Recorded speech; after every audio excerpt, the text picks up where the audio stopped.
Halo semuanya, hari ini saya akan menjelaskan tentang tablet salut enterik.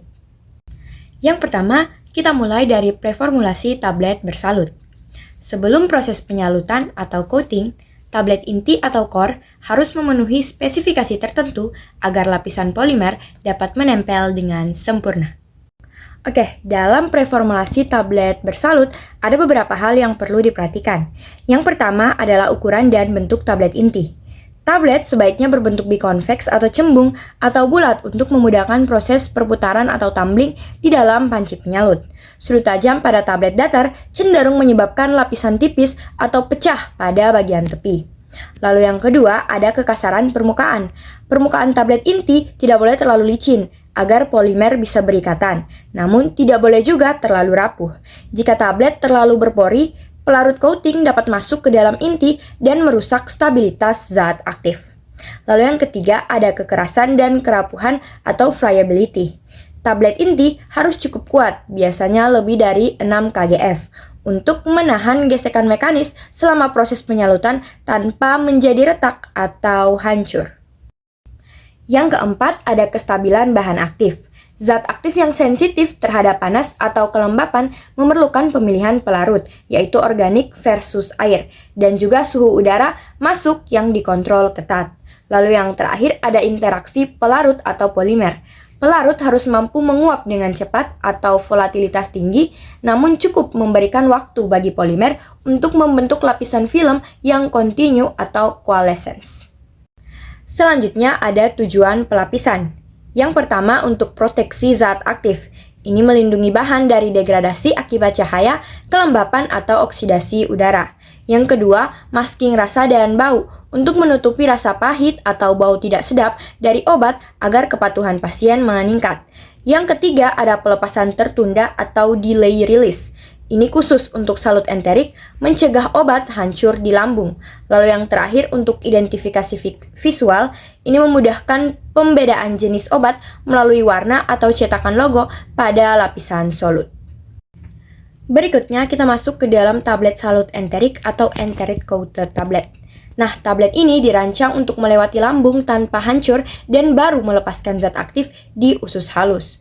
Untuk polimer enteriknya itu, dia menggunakan polimer yang memiliki gugus karboksilat bebas yang tidak larut pada pH rendah atau asam lambung dengan pH sekitar 1,2, tetapi akan terionisasi dan larut pada pH tinggi, yaitu di usus halus dengan pH sekitar lebih dari 5,5. Nah, contohnya itu ada selulosa asetat petalat atau CAP, lalu ada polivinyl asetat petalat atau PVAP, dan ada juga eudragit L atau S. Selanjutnya untuk tujuan utama dari tablet ini, yang pertama untuk mencegah iritasi lambung oleh obat, misalnya aspirin, lalu yang kedua melindungi obat yang rusak oleh asam lambung atau enzim pepsin, misalnya omeprazol atau erythromycin, lalu yang ketiga mengarahkan obat langsung ke target di usus atau lokal. Nah, syarat untuk tablet ini tuh lapisan harus kontinu atau tidak bocor, seragam, dan juga tidak retak selama penyimpanan. Selanjutnya kita masuk ke dalam evaluasi mutu tablet bersalut enterik. Yang pertama itu ada uji ketahanan di medium asam atau di tahap lambung. Tujuannya ini untuk memastikan tablet tidak hancur atau retak saat berada di lambung. Kondisinya, tablet dimasukkan ke dalam media HCl 0,1N dengan pH kurang lebih 1,2 pada suhu 37 derajat Celcius selama 2 jam. Syaratnya itu, tablet harus tetap utuh, tidak boleh hancur atau retak, dan tidak boleh ada pelepasan obat yang signifikan. Lalu yang kedua ada uji pelepasan di pH netral atau basa atau uji disolusi. Nah, tujuannya itu untuk memastikan obat segera dilepaskan setelah melewati lambung menuju usus. Untuk kondisinya, setelah uji asam, tablet dipindahkan ke media dapar fosfat pH 6,8. Lalu yang terakhir syaratnya itu zat aktif harus terlepas minimal 75-80% sesuai spesifikasi monografi dalam waktu tertentu. Biasanya itu kurang dari 60 menit. Selanjutnya ada juga uji fisik tambahan. Yang pertama untuk penampilan, warna harus seragam, permukaan halus, serta bebas dari cacat seperti retak atau cracking atau logo yang tertutup atau bridging. Lalu yang kedua adalah untuk kekerasannya, tablet harus cukup kuat untuk menahan proses mekanis penyalutan tetapi tidak terlalu keras agar tidak mengganggu disolusi. Dan yang terakhir itu ada ketebalan salut harus seragam di seluruh permukaan. Kenaikan bobot untuk salut enterik biasanya berkisar antara 5-10% dari bobot inti.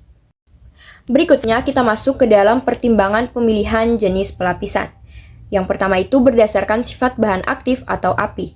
Yang pertama ada stabilitas terhadap pH. Jika zat aktif tidak stabil atau rusak oleh asam lambung, contohnya proton pump inhibitor seperti omeprazol, maka wajib menggunakan salut enterik. Lalu yang kedua ada efek iritasi lambung. Obat yang dapat mengiritasi mukosa lambung seperti NSAID atau ibuprofen diberikan pelapis enterik untuk mencegah kontak langsung dengan lambung. Lalu yang ketiga untuk kelarutannya, pelapisan tertentu dapat membantu mengatur profil disolusi bagi obat yang sukar larut. Lalu yang terakhir ada rasa dan bau. Ini untuk menutupi rasa pahit atau bau yang tidak enak atau masking, digunakan film coating agar kenyamanan pasien itu meningkat. Yang kedua, ada juga berdasarkan tujuan terapinya.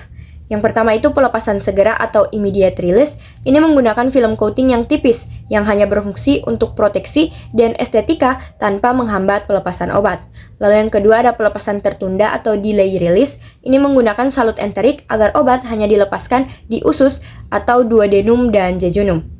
Lalu yang ketiga ada pelepasan terkendali atau control release. Ini menggunakan polimer khusus untuk memperpanjang efek kerja obat dan mengurangi frekuensi minum obat. Lalu yang terakhir itu sesuai dengan target lokasi spesifik, di mana penyalutan disesuaikan untuk mencapai area tertentu. Misalnya, target di kolon menggunakan pelapis yang sensitif terhadap enzim atau pH spesifik kolon.